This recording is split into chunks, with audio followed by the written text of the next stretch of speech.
கவலைப்படாத. டென்டைல்ஸ பத்தி நான் இப்ப உனக்கு தெளிவா விளக்க போறேன். நல்லா காதை கொடுத்து கவனி. அப்படின்னா குராமா, டென்டைல்ஸ பத்தி உனக்கு தெரியுமா? அதெல்லாம் நல்லாவே தெரியும். எல்லாரும் நல்லா கவனிங்க. இது யாரோட குரல்? நருட்டோ மூலமா நைன் டெயில்ஸ் பேச ஆரம்பிச்சிருக்காரு. அவங்களே நம்ம சந்தேகங்களை போக்குவாங்க. நைன் டெயில்ஸும் நருட்டோவும் நல்ல நண்பர்கள் ஆயிட்டாங்க, தெரியுமா? டெயில் பீஸ்டோட ஒரு பகுதியை போதுமானதா இருக்குன்னா, ஏற்கனவே என்னோட சக்கரமும் அந்த எயிட் டெயில்ஸோட ஒரு பகுதியும் அந்த சிலைக்குள்ள இருக்கு. உன்னோட சக்கரவுமா? இப்ப அவன் அந்த சிலைக்குள்ள 2 குப்பைகளை தூக்கி வீசினதை நீங்க எல்லாம் பாத்தீங்கல்ல? அது 2மே 6 பாத்தோட ஆயுதங்கள்.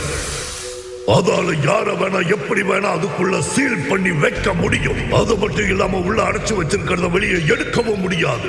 இப்போ ஒரு குப்பில கிங்காக்குன்னு ஒருத்தன் இருக்கா.